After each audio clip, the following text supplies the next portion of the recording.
My daughter came home crying. Mommy picked me up today.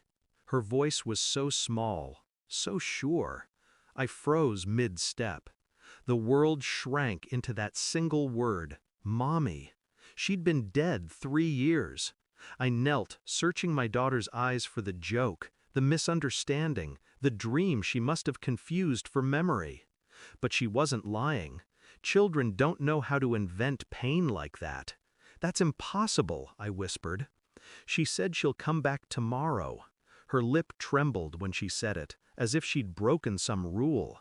My throat burned. Where did she pick you up? Outside school. She looked different, but I knew her. I called her teacher. The moment she answered, I heard the hesitation. Mr. Carver, I was about to call you. Can we talk in person? My pulse didn't quicken. My breathing didn't change. It was the still kind of fear, the kind that settles in your bones and waits. 15 minutes later, I was in the principal's office watching the CCTV feed.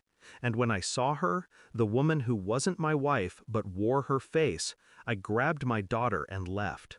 She looked exactly like her, the same dark hair, the same tilt of her chin. Even the coat, my wife's old one, the one I buried her in. But there was something off about the walk, too measured, too calm. My mind was a machine then, sifting details, recording everything. The angle of her head when she spoke to the teacher, the slight turn toward the security camera before she smiled, like she wanted to be seen. I drove home in silence. My daughter fell asleep in the back seat. I didn't play the radio. At home, I searched for her death certificate. I hadn't looked at it in years. It was still there, her name, date, and the small embossed seal from the morgue. Real, undeniable. But now there was another truth pressing against it, something physical, moving, breathing, wearing her skin. Was it a twin? A trick? No, she didn't have a sister. But she did have secrets. The night she died, she'd gone out after a fight. She said she needed space. Then the crash, the closed casket. What if she hadn't died? What if I'd been mourning a lie? The thought didn't scare me. It steadied me. Because if she was alive, I was going to find her.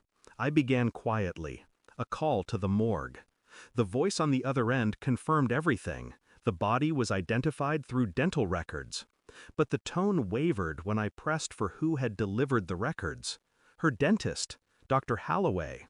Except her dentist had retired the year before her accident. I checked the hospital logs next. The signatures didn't match. The coroner's report was signed by someone who no longer worked there. It wasn't a death. It was an erasure. I didn't tell anyone. Not the police, not even my daughter. I smiled through dinners, went to work, tucked her into bed. Every night after she slept, I traced shadows across the screen, security feeds, news archives, DMV records. And then I found it. A face recognition hit. A woman with my wife's eyes walking out of a government facility 2 states away. Different name, different life. The timestamp was last month. Everything inside me went still again. She had been alive all this time, and now she was circling back. For what? Our daughter? Me? I couldn't tell if it was love or something colder. I found her the next night, not by chance, by design. She came to the school again, just like my daughter said she would. Same time, same coat. I parked across the street, waiting. When she approached my daughter, I stepped out. Calm, steady. She turned, and the illusion cracked. Up close, she wasn't my wife. She was someone wearing my wife's life. The jawline was right, but the eyes were wrong. The same shape, but colder. Too aware. She froze when she saw me.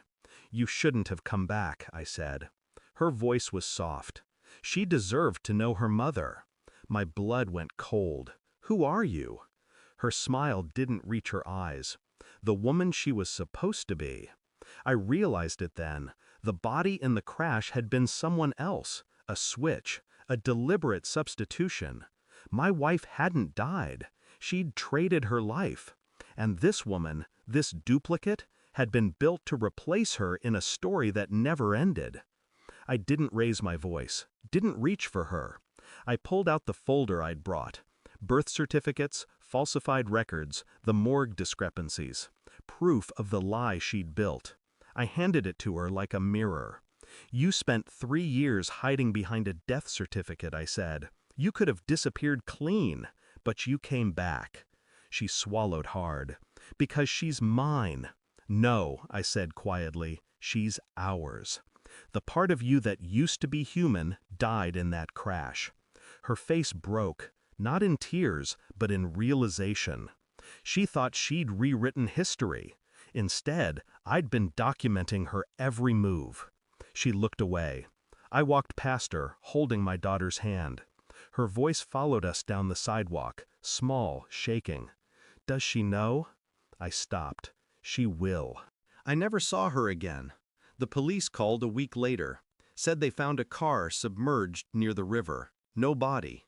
Just a coat floating near the bank. I didn't ask for details. Some truths end cleaner without them. My daughter doesn't talk about that day anymore. Sometimes she asks if mommy's in heaven. I tell her she's where she belongs, and I mean it. Because love, once twisted, doesn't disappear. It buries itself deep, waiting for the right moment to come back wearing a familiar face. But now I know better. When the dead return, you don't run. You bury them again, quietly, for good. Thanks for watching. Don't forget to like, share, and comment. Subscribe now to Cheating Stories Insight World for more amazing stories.